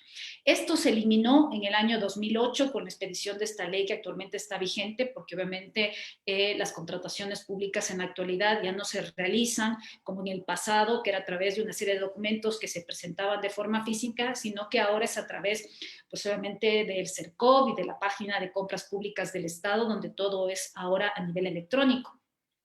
Y obviamente uno de los presupuestos es la agilidad de las compras y todos estos mecanismos de compra electrónica, como les decía, de catálogo, subasta y todo. En su momento se consideró que no era factible poder llevar adelante estos procesos sin la expedición de los informes. Pero yo sí creo, años más tarde, después de expedición de la ley, que muchos de los temas de contratación pública en los que se han determinado posibles actos de corrupción se pudieron haber evitado si la Contraloría y la Procuraduría General del Estado, previo a la celebración de estos contratos, hubiera emitido el informe correspondiente, es decir, hubiera revisado el proceso y hubiera parado de entrada la suscripción de los contratos y no se diga el entregar recursos públicos por este concepto. Pero vemos ahora cómo en 180 días desde la expedición, desde la publicación de esta ley, el 17 de febrero, la Contraloría General del Estado va a regresar a tener esta actividad, no en todos los contratos que suscriba el Estado, sino exclusivamente en aquellos procedimientos precontractuales relacionados con la emergencia. O estados de excepción. En esos casos, pues las entidades del sector público que declaren estado de emergencia para la adquisición, porque esto implica obviar ciertos procedimientos precontractuales comunes y observar reglas mínimas para el procedimiento de contratación, pues en este caso en particular, la Contraloría General del Estado va a emitir un informe previo a la contratación. Definitivamente, este supuesto hace prever que se determinó que en aquellos supuestos donde se declara emergencia, las probabilidades de no observar las disposiciones y de generar un perjuicio al Estado pues no son altas, de ahí que por lo menos la Contraloría General del Estado dé su visto bueno previo a la emergencia. El problema son los tiempos, porque cuando uno declara emergencia en un procedimiento de contratación, se entiende que hay la premura del caso por atender o satisfacer esa necesidad imperante que lleva a declarar la emergencia y obviar los procedimientos precontractuales.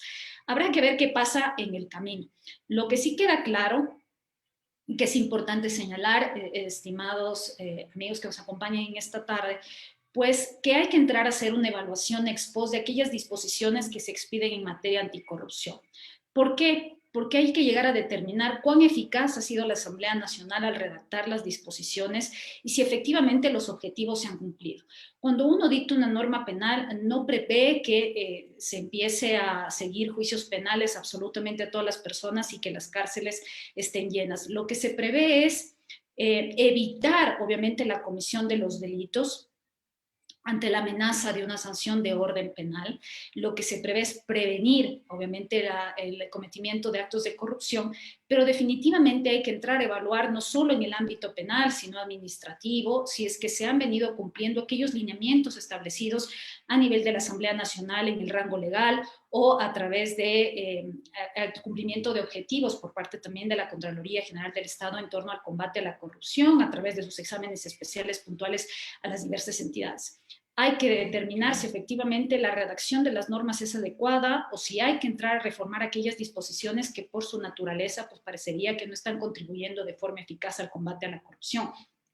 Pero para eso se necesita una serie de informaciones que debería proveer la función judicial, la Contraloría General del Estado, la Fiscalía, y esto nos permitiría determinar si efectivamente cómo se están configurando las disposiciones en materia anticorrupción, pues son las adecuadas. Y esto hay que tomar en consideración también, y yo escuchaba la intervención de Cristina Ritter de UNODC en relación a la Convención de las Naciones Unidas, pues también aquí en el tema de las convenciones son un marco regulatorio importantísimo para que el Estado ecuatoriano diseñe sus propias legislaciones. Por ejemplo, en el caso de la Convención Interamericana contra la Corrupción, esto del soborno, del enriquecimiento ilícito, del peculado, del cohecho, de la concusión, pues está contenido en la Convención Interamericana contra la Corrupción, pero también lo recoge nuestra legislación nacional. Entonces son marcos que se van incorporando y obviamente también hay una mesa de implementación de la Convención Interamericana contra la Corrupción. Y como ya lo mismo lo señaló en su momento, pues Cristina Ritter, pues el Estado ecuatoriano es evaluado y en esta línea se hacen una serie de recomendaciones respecto de disposiciones de orden legal o normativo o políticas de Estado que se deben adoptar para ir cumpliendo estas recomendaciones y acercarnos de mejor manera al cumplimiento absoluto de la Convención y a la garantía de mantener una sociedad pues libre de este mal que nos aqueja y que nos preocupa a todos. Hasta ahí podría ser mi intervención, estimada Andrea. Muchísimas gracias nuevamente. Un honor haber compartido con ustedes esta tarde. Muchísimas gracias, doctora Livia Rivas, por su importante ponencia. Ahora quisiera de igual forma hacer un pequeño resumen. En primer lugar, la doctora Livia Rivas nos afirmó que no se puede decir que todos quienes prestan servicios públicos son corruptos y que no siempre el servicio público está pensado en base al interés personal. Y en base a esta introducción es importante observar la institucionalidad del Estado, quien establece órganos para hacer un control de los recursos públicos, y estos son órganos con competencia para establecer sanciones e indicios de responsabilidad penal. En segundo lugar, nos habló acerca del dictamen de la Corte Constitucional acerca de la Ley de Extinción de Dominio y el dictamen de la Corte lo que incluye son los lineamientos que se deben observar al momento de elaborar estas medidas legislativas y que estas deben aplicarse siempre y deben observar todos los derechos y garantías que se encuentran dentro de la Constitución. Y uno de estos es del derecho al debido proceso, que es de absoluta y obligatoria observancia. Además, también la Corte mencionó que existen elementos que se deben considerar cuando se pretende elaborar estas medidas legislativas que pretenden limitar derechos. Y en este contexto hay que tomar en cuenta la legalidad, la existencia de un fin legítimo, idoneidad, necesidad y proporcionalidad. Además, nos habló del proyecto de ley reformatorio del COIP, que está orientado al combate a la corrupción, y que esto está vinculado principalmente con la contratación pública, ya que se considera que hay una alta probabilidad de cometimiento de actos de corrupción al disponer de bienes o recursos públicos. Finalmente nos mencionó que no se debe pretender penalizar toda actuación que se encuentre dentro del servicio público y no se debe ignorar de que existen otras vías como la administrativa para poder sancionar este tipo de conductas. Algo que quisiera destacar de su ponencia es acerca de la evaluación que hay que hacer a las disposiciones que ha hecho la Asamblea en materia anticorrupción, que es bastante importante evaluar si estas medidas han tenido la eficacia deseada y han cumplido con los objetivos propuestos y que los objetivos es en primer lugar prever la comisión de los delitos, más no que se sigan procesos penales. Muchas gracias, doctora Livia, por su intervención y ahora vamos a dar paso a las preguntas de los participantes. Esta pregunta sería para Livia y dice así: ¿cree que la tipificación del delito de sobreprecios en la contratación pública aportará de alguna forma a la lucha contra la corrupción? ¿Es tal vez posible que el legislador haya cometido un error en tipificar una conducta que puede sancionarse mediante otras vías?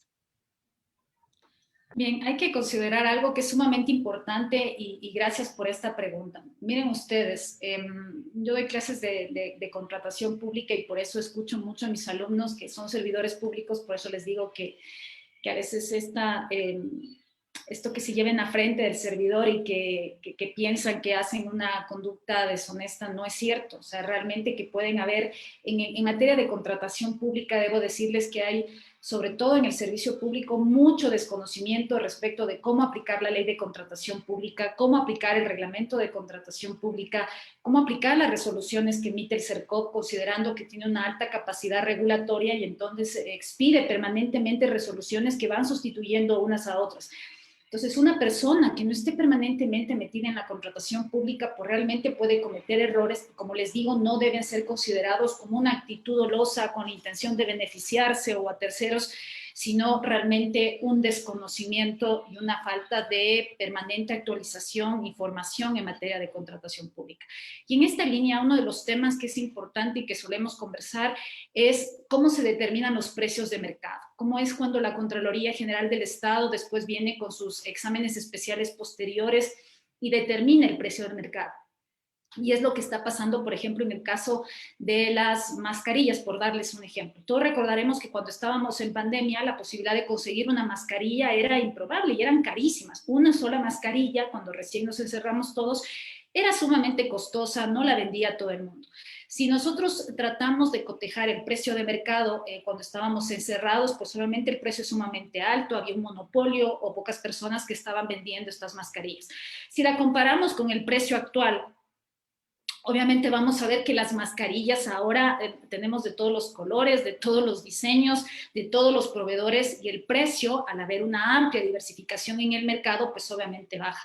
Entonces, estas consideraciones del precio al configurar un tipo penal de esa naturaleza, sí tienen que considerar las condiciones actuales del mercado y las condiciones en las que el mercado estaba cuando se adquirieron los productos, y de hecho la ley de contratación pública, cuando hace referencia a la determinación del presupuesto referencial en una contratación y hace referencia a cómo obtener los precios del mercado, pues obviamente establece una serie de factores que los servidores públicos que están vinculados en la contratación no pueden dejar de considerar, so pena de que a futuro la Contraloría General del Estado o la Fiscalía General del Estado pudiera considerar que esos valores o esos precios que se determinaron al momento no eran los idóneos y causaron un perjuicio al Estado. Entonces, definitivamente a mí me parece que la clave del asunto en la tipificación de esta figura en el orden penal, pues está atada muchísimo a un estudio técnico adecuado respecto de estos precios al momento de la adquisición, y es una consideración que necesariamente las circunstancias, el mercado deben ser tomadas en cuenta en su momento, tanto por la Fiscalía como por la Contraloría. No hacerlo implicaría que muchísimas adquisiciones podrían estar consideradas en este sentido. Gracias. Listo, muchísimas gracias, estimada Livia. En este momento tenemos una pregunta para Cristina Rita. La pregunta es, ¿cómo se enfrenta la corrupción en los estados cuando es el mismo gobierno el que está contribuyendo, entiendo, cometiendo actos de corrupción y ocultando estos actos bajo respectivas cortinas de humo? En este caso, ¿habría algún tipo de sanción internacional? Muchas gracias por la pregunta, muy interesante. Bueno, quisiera un poco retomar lo que nos estaba contando Livia, en el sentido de que, o sea, no todo el mundo tampoco es corrupto, o sea, no toda la totalidad de los funcionarios o el gobierno es corrupto. Entonces, realmente nosotros intentamos trabajar con los expertos, los técnicos, o donde veamos que hay oportunidad, que hay como hay tantas instituciones y la corrupción es un tema tan transversal, en países donde, bueno, se percibe que hay una corrupción sistémica, intentamos trabajar con las instituciones que tienen interés, con la sociedad civil, con el sector privado, para generar presión, o sea, con la educación. Siempre hay como temas que nos dan una entrada, y por lo menos desde UNODC, cuando nos da una pequeña entrada, por ahí vamos y tratamos de sacarle el mejor provecho. Luego hay momentos, también hay coyunturas que se pueden aprovechar, coyunturas a veces negativas. A veces los escándalos de corrupción, por ejemplo, generan la presión suficiente por parte de la sociedad civil, de la ciudadanía, para que el gobierno pues quiera generar cambios o se comprometa a adoptar una ley, a modificar el Código Penal, y entonces ahí también entramos con todos y aprovechamos esa circunstancia. Los cambios de gobierno también son momentos en los que normalmente vienen particularmente motivados por las promesas que hubo en la campaña, entonces ahí a veces se quiere adoptar una nueva estrategia nacional anticorrupción, entonces esas coyunturas también las aprovechamos al máximo, porque sí, definitivamente que la lucha contra la corrupción, como nos contaba Germán, es hasta frustrante. Yo llevo varios 7 años trabajando en este tema y sí, hay momentos que uno piensa,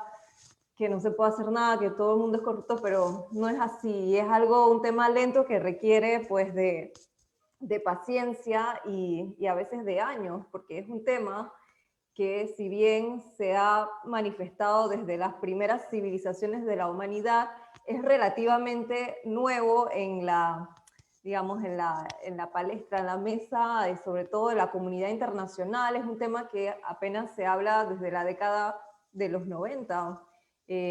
Por ejemplo, les dije, la convención se adoptó recién en el 2003, o sea que es un tema comparado al tiempo que lleva dándose. Por ejemplo, se lo puedo comparar con el discurso de los derechos humanos, que lleva más tiempo y que ahora ha tenido más éxito, quizás pues más empuje, pero por eso, porque tiene casi un siglo. Entonces yo desde esa perspectiva intento ser positiva e intento también comparar cómo cuando yo era estudiante, por ejemplo, cuando yo trabajaba como pasante en una firma de abogados, era súper difícil conseguir información. Me recuerdo que era casi imposible. Yo iba a los juzgados y me escondían los expedientes. No sé, había mucho secretismo, pero ahora, hoy en día, veo que, por ejemplo, el tema del acceso a la información, la transparencia, ha avanzado muchísimo, ¿no? O sea, ahora casi todas las instituciones tienen publicada por lo menos lo más importante en su página web y los trámites se pueden hacer online, o sea que no todo es negativo, veo como que hay progreso en ciertas áreas y guardo la esperanza de que empujando y trabajando en estas leyes, que quizás una ley hoy en día no tenga tanto efecto, porque lo que importa es que la implementen, ¿no? Pero el hecho de que logremos su adopción o su modificación para que contenga todos los elementos que el fiscal va a necesitar para poder llevar a cabo su investigación y el juez para condenar a la persona jurídica o a la persona natural, que esos elementos estén alineados con la UNCAC y estén ahí presentes y la ley esté, quizás todavía no se implemente de manera 100% efectiva en los próximos 2 años, pero quizás de aquí a 10 años por lo menos habremos logrado hoy tener eso ya listo. Entonces, creo que es eso, un poco es poder seguir trabajando siempre cuando nos abren la puerta, por lo menos desde Naciones Unidas es lo que podemos hacer, porque no existe un castigo, y como les contaba, el mecanismo ni siquiera nos da la posibilidad de señalar con el dedo, de hacer una clasificación o una lista negra. Eso no existe. Otros organismos lo hacen, el Gafi, por ejemplo, y sí, es efectivo, porque vemos que todos los países sí se mueven, o la OCDE, se mueven a trabajar su legislación para salir de las listas, o sea que eso también es bueno, pero desde nosotros, desde mi agencia, por ejemplo, que somos incluso la secretaría de la Conferencia de los Estados Partes, no podemos y no tenemos en los términos de referencia esa facultad de castigar. Entonces, un poco, digamos, no sé, no lo llamaría castigo, pero la presión viene ya por parte de la comunidad internacional, en el sentido en que en cada una de estas reuniones, que como les conté, se dan a cada 2 años, pero también se hacen 1 o 2 veces al año los grupos de trabajo, un país que no tiene nada que reportar, volvemos a hablar del tema y todo el mundo está presentando sus buenas prácticas y el país está, no sé, rezagado. Entonces es lo único que podemos como un poco generar desde ahí, esa presión de quedar mal en esas reuniones. Y bueno, igual siempre seguimos presionando en base a la UNCA, que el mecanismo de examen con sus recomendaciones, decir, bueno, al final este instrumento es un compromiso. Cuando se ratificó, cuando se firmó, hay disposiciones que sí son obligatorias. Entonces, a partir de las recomendaciones, es nuestra manera de empujar hacia, bueno, y entonces, ¿cuándo se va a hacer? Pero no podemos sancionar, sí, eso no lo podemos hacer. Pero bueno, esta es la manera en que intentamos, desde nuestra perspectiva, aunque sea, empujar lo más posible. Y creo que todo el mundo tiene su papel, y me parece súper interesante haber escuchado de los 2 otros panelistas todas las distintas perspectivas, experiencias y desde sus posiciones cómo pueden empujar hacia una lucha contra la corrupción efectiva, ¿no? Como ven, es un tema muy holístico, multidisciplinario, como lo dice la UNCAC, que no se puede abordar desde solamente una parte, sino todos los actores juntos. Gracias. Muchísimas gracias, Cristina. La siguiente pregunta es para el doctor Germán Rodas y es, ¿qué opina acerca de la lucha contra la corrupción selectiva?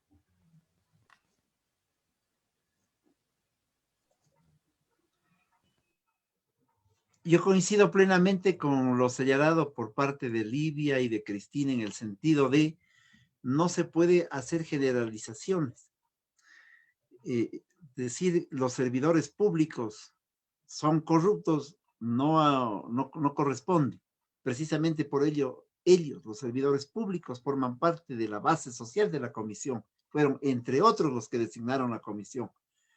Pero es evidente que hay cargos públicos, políticos, muy necesarios para los corruptos. Y entonces, hace 4 años tenían el contralor, que era el que pasaba la maleta para Odebrecht, el señor Carlos Pólido, hoy prófugo.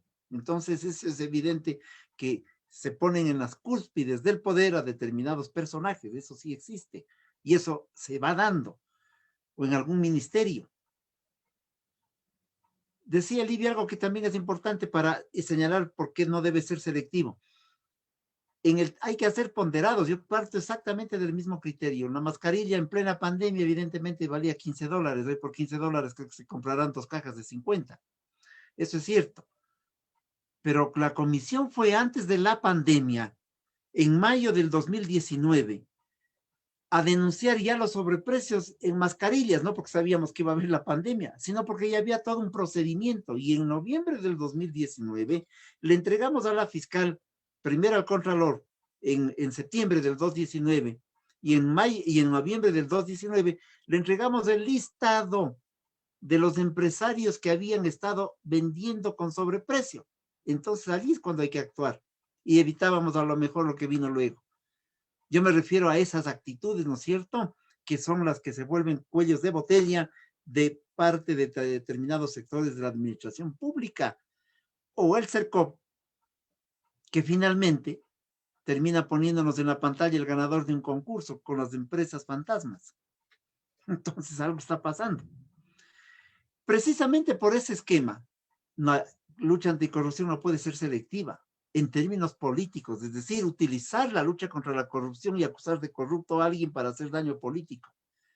Pero tiene que ser totalmente abierta para enfrentar a todos los corruptos, sin importar el cargo en el que están, la dependencia ideológica o doctrinaria o la participación en el gobierno en una u otra circunstancia.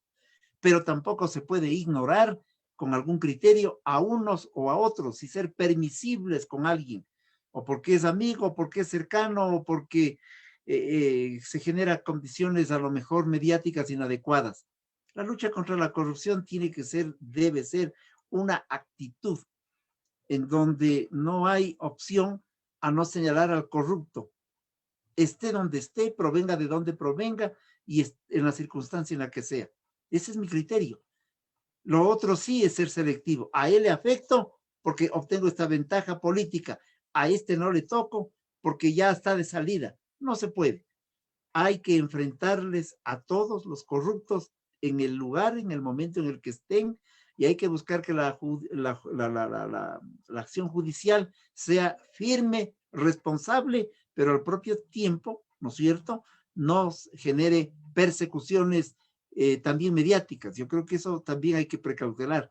De tal suerte que esta es una tarea que no tiene elementos subjetivos, sino absolutamente objetivos. La lucha contra la corrupción tiene que estar dotada de objetividad plena y de ausencia de compromisos de cualquier naturaleza para enfrentar a la corrupción y a los corruptos. Muchísimas gracias, doctor. En este preciso momento tenemos una pregunta más para la doctora Livia Rivas y dice así: ¿qué piensas sobre la ley de extinción de dominio a propósito del dictamen de la Corte Constitucional?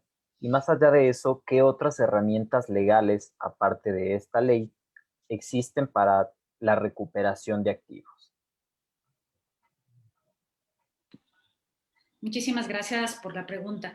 Efectivamente, cuando se estaba debatiendo la ley de extinción de dominio, varios abogados hicimos algunas observaciones en torno a esta ley respecto de la constitucionalidad de la misma. El fin que se persigue creo que todos estamos de acuerdo, no solo aquí, sino en todo el Ecuador, combatir y erradicar la corrupción y obviamente que el Estado, en el caso donde se hubieran cometido actos ilícitos, pues obviamente pueda tomar para sí esos bienes, más aún cuando ha sido el resultado del perjuicio al erario, es decir, una disposición arbitraria de fondos públicos. Sin embargo, la redacción de la ley, lastimosamente, no respetaba ciertos estándares de constitucionalidad y de garantía del debido proceso y de ciertos principios básicos que no solo están establecidos en la Constitución, como por ejemplo la presunción de inocencia, que tenemos derecho todos, sino adicionalmente que están garantizados en convenciones de derechos humanos. Y en esa línea, pues, hubieron algunas observaciones en torno a esta ley. Ahora, la recuperación de activos, y en su momento también hubieron algunas observaciones que realizó la Procuraduría General del Estado, la Fiscalía General del Estado en torno a esta ley, que lo que inclusive la Presidencia de la República respecto de un proyecto reformatorio anterior al Código Orgánico Integral Penal con la finalidad de poder disponer de forma más ágil de los bienes una vez dictado sentencia. Entonces existen otros mecanismos y de hecho la Presidencia de la República en el pasado, como les digo, remitió un proyecto de ley. La Procuraduría General del Estado también señala que está haciendo una activa actuación dentro de los procesos judiciales en los que ya se ha dictado sentencia para poder disponer de los bienes. Entonces mecanismos existen. Yo lo que considero y coincido plenamente con la Corte que hay que tomar en cuenta ciertos lineamientos básicos y fundamentales. No hay que distraernos del fin que perseguimos, que es combatir la corrupción, pero en el lineamiento legislativo no podemos perder de vista que hay ciertas garantías consagradas en la Constitución y consagradas en los tratados internacionales de derechos humanos que hay que respetar y garantizar.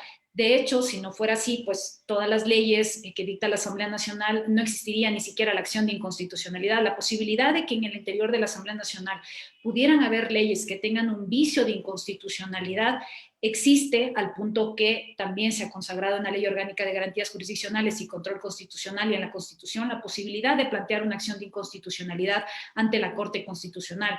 Y de hecho, si a lo mejor el presidente de la República no hubiera vetado por inconstitucional esa ley, con seguridad muchos ciudadanos, organizaciones, abogados, en fin, se hubieran organizado para presentar una acción en contra de esa ley. Porque definitivamente la garantía de los derechos es algo que siempre hay que regresar a ver. Gracias. Muchísimas gracias, Lidia. Y la última pregunta va dirigida al doctor Germán Rodas y es, ¿qué opina acerca del proceso irregular de vacunación que se ha venido dando en el país y sobre esta lista de vacunación VIP? Yo creo que primero no hay proceso de vacunación. No hay ni plan nacional de vacunación. Lo que ha habido es un discurso para decirnos que hay el plan nacional. Al extremo que el presidente el día de ayer dice que también le han engañado, que él pensaba que había en la mente del exministro y no ha habido. Esa afirmación no le exime al presidente de la responsabilidad de la inexistencia del Plan Nacional de Vacunación. Tanto no lo hay que la Comisión Nacional Anticorrupción constituyó esta plataforma de Contraloría Social al proceso de vacunación, porque nos preocupa el que varios elementos no se cumplen. Primero quisiéramos saber bajo qué criterios se traen unas u otras vacunas, primero, y con claridad. Segundo, ahora ya sabemos que no hay plan y que tampoco el ministro improvisado podía hacer un plan el fin de semana, como se dice, que ha hecho un plan el fin de semana. En los países en donde hay el problema de la pandemia, el plan lo elaboraron por lo menos en 6 meses. En otros países en donde se tiene pensado las vacunaciones en algún momento determinado, los planes de vacunación están elaborados varios lustros atrás. Eso no se hace en un fin de semana, porque tiene que participar el ejército, la policía, los maestros, los médicos, los educadores, etcétera, e ir configurándose el plan. De tal suerte que creo que allí hay un grave riesgo para la salud del pueblo ecuatoriano. Y por último, es evidente que en cualquier plan lo que hay es 3 elementos. Priorización, quiénes son los primeros, los que van luego, los terceros y quiénes al final. Cuando hay priorizaciones no se produce aquello de que el último salte en la cola y venga porque ha sido una persona importante en el país. Eso lleva de la mano a la inequidad. Segundo elemento, un plan nacional de vacunación, como un plan nacional de educación, como un plan nacional propio de un Estado, está dirigido por el Estado, no está dirigido por nadie que no sea el Estado. Tiene a través de su organismo rector, el Ministerio de Salud en este caso, que puede pedir el apoyo de organismos como los GATS, eso es otra cosa. Y no se vacuna con padrón electoral, se vacuna con normas de priorización. Y el tercer elemento en este esquema, el factor clave, el factor importante también es el establecer las normas de protección al ciudadano, que no solamente es el pinchazo. El pinchazo, a ver si no se ha desmayado en los siguientes 10 minutos y hasta luego. La farmacovigilancia dura entre 1 año y medio y 2 en cualquier proceso de vacunación, de tal manera que la farmacovigilancia no es un problema de los siguientes 10 minutos, a ver si el ciudadano se ha desmayado o no. Estos elementos nos permiten decir que hay una ausencia total de un plan nacional de vacunación y la plataforma está muy preocupada por algo adicional, porque por el cambio de gobierno, que de hecho debe haber hacia mediados de mayo, a la fuerza este ministro, que va a durar unas pocas semanas, tiene que ir si viene uno nuevo, con un esquema de planificación distinta, el mismo, la continuidad, qué piensa el nuevo gobierno. Es decir, entramos en un proceso de un cambio, de un recambio de poder que en ausencia de planes puede llevarnos a una mayor, a una carencia mayor de certezas respecto de este plan. Esas son las preocupaciones que no tienen que ver con temas administrativos, que no tienen que ver con temas de manejo inadecuados, que tienen que ver fundamentalmente con la vida de los ecuatorianos. Muchísimas gracias, doctor, por su respuesta. Y en este momento tenemos la última pregunta, que es dirigida para Cristina Ritter. La pregunta dice, ¿qué región del mundo presenta problemas más grandes relacionados a la falta de transparencia? ¿Y qué retos tienen Naciones Unidas con miras a promover la transparencia en dicha región? Bueno, como les dije anteriormente, nosotros no hacemos así clasificaciones de el país más corrupto o la región con menos transparencia, pero lo que sí hemos identificado son, digamos, desafíos y prioridades comunes a ciertas regiones. De hecho, tenemos un programa que se llama las plataformas regionales para acelerar la implementación de la UNCAC. Y estas plataformas que tenemos en distintas regiones del mundo, en 4, y estamos por abrir una 5ª en Europa del Este, tienen sus propios desafíos identificados y entonces deciden pues concentrar todos los esfuerzos en unas prioridades específicas de la convención. Y bueno, este proyecto parte de esa idea de que países que geográficamente están cercanos suelen tener culturas parecidas, sistemas legales también, historia, sistemas políticos, que hacen que enfrenten desafíos comunes. Y en ese sentido, pues, pueden encontrar soluciones también comunes. Entonces, la plataforma que tenemos en esta región, que se llama la Plataforma para Sudamérica y México, abarca 10 países y en el caso nuestro nos estamos enfocando en 4 temas que los Estados miembros escogieron como prioritarios. Ecuador forma parte de esta plataforma y el primer tema son los sistemas de integridad con énfasis en la gestión de declaraciones patrimoniales y conflictos de intereses. La segunda es la responsabilidad de las personas jurídicas y cumplimiento corporativo. Tercero, la protección de denunciantes y finalmente la cooperación internacional. Entonces lo que estamos haciendo pues es brindar asistencia técnica para que todos los países puedan avanzar hacia la implementación de los estándares en esas 4 áreas y generar cooperación sur-sur entre países que quizás pues, tienen más avances legislativos o en la implementación de sus leyes hacia otros que todavía no han regulado un tema específico, como por ejemplo la responsabilidad de las personas jurídicas.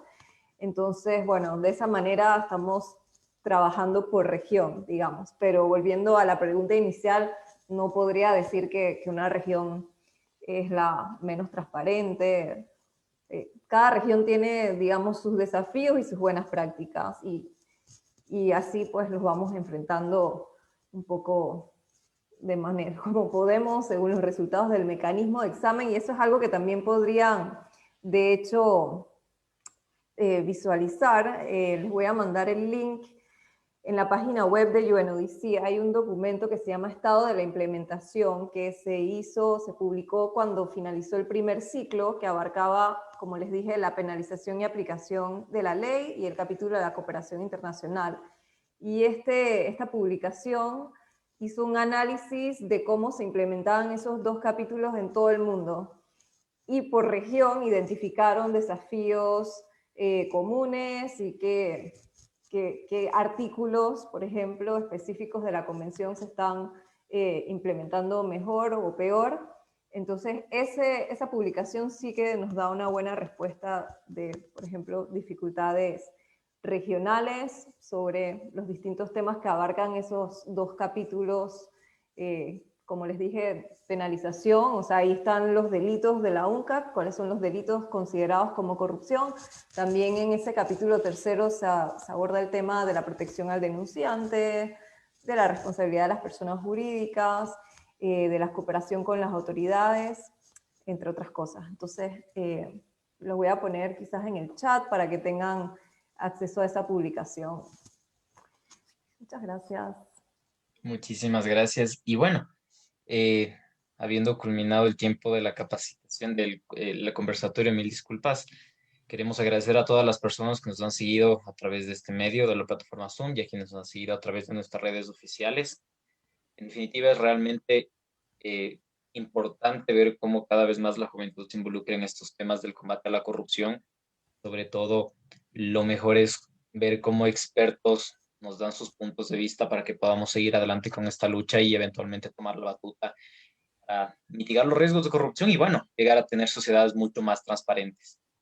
Agradecemos una vez más a quienes nos han visto, a nuestros panelistas, y recordamos que las inscripciones para el programa Anticorrupción MUNAC 2021 siguen abiertas. Pueden encontrar más información en las redes del Observatorio de Derechos y Justicia de su programa Anticorrupción Actúa contra la Corrupción.